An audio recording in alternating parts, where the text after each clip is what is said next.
Hi, it's Steve. Today we'd like to show you how to change the interlock switch on your dishwasher. It's a really easy job. All we're going to need is a number 2 Phillips screwdriver, a pair of needle nose pliers, and maybe a small flat blade screwdriver.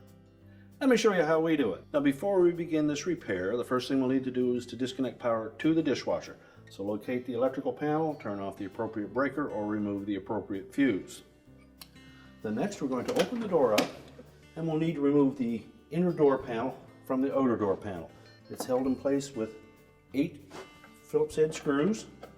So just remove all of those and set them aside.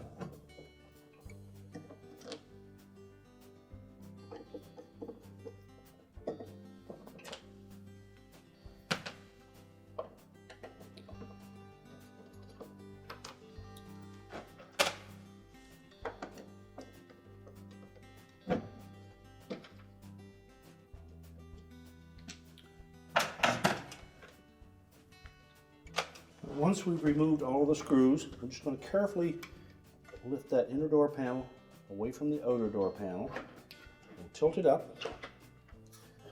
And we can just prop it in that opening, and then we can access the door latch switch assembly.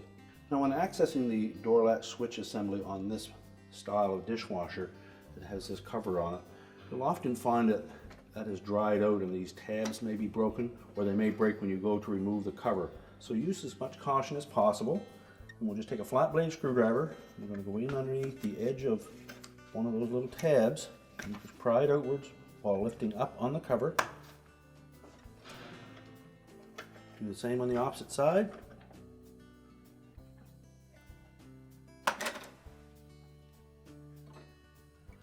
And you can lift that cover away and set it aside.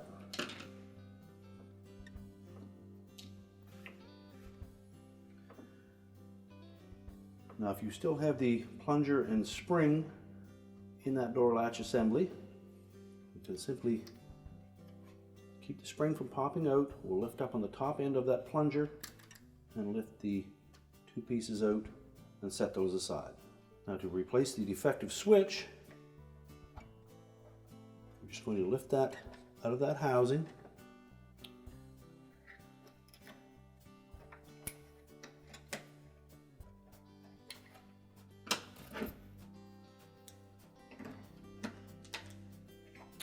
Once you have it removed, you can take your needle nose pliers, grasp the terminal ends of the wires, and pull them off the switch.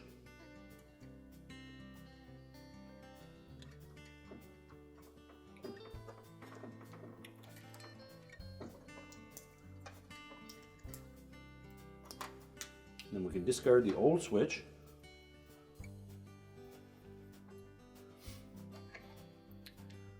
Reinstall the wires onto the new switch, making sure that the connectors are nice and tight. And if they appear a bit loose, you can crimp them with the needle nose pliers. Next we're going to line up a little pin so that it fits through the hole on the switch. There's 2 of them on there, they're diagonal to each other. And then press the switch firmly into place, making sure that the wires fit into those slotted opening on the end of the housing. And next we'll put the plunger and spring back in.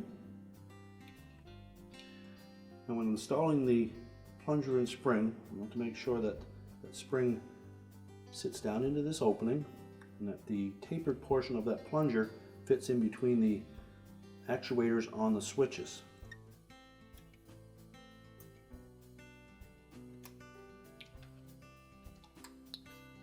You have the flat side at the top of that plunger facing towards you. And if you had a damaged cover to that assembly, be sure that you change that out.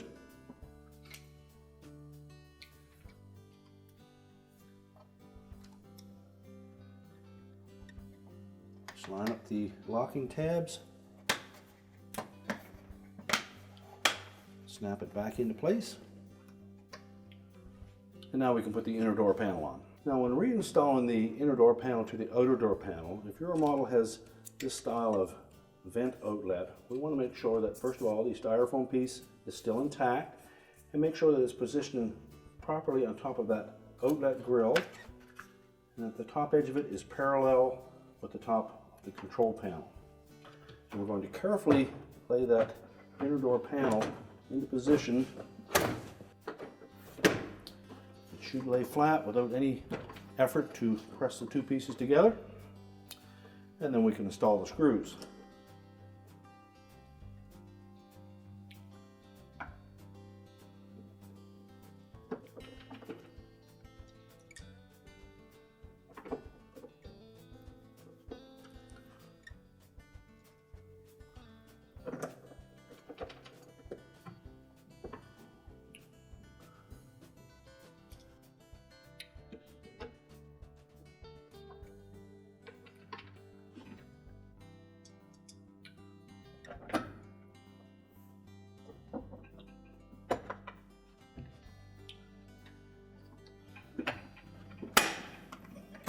Make sure the latch action works properly.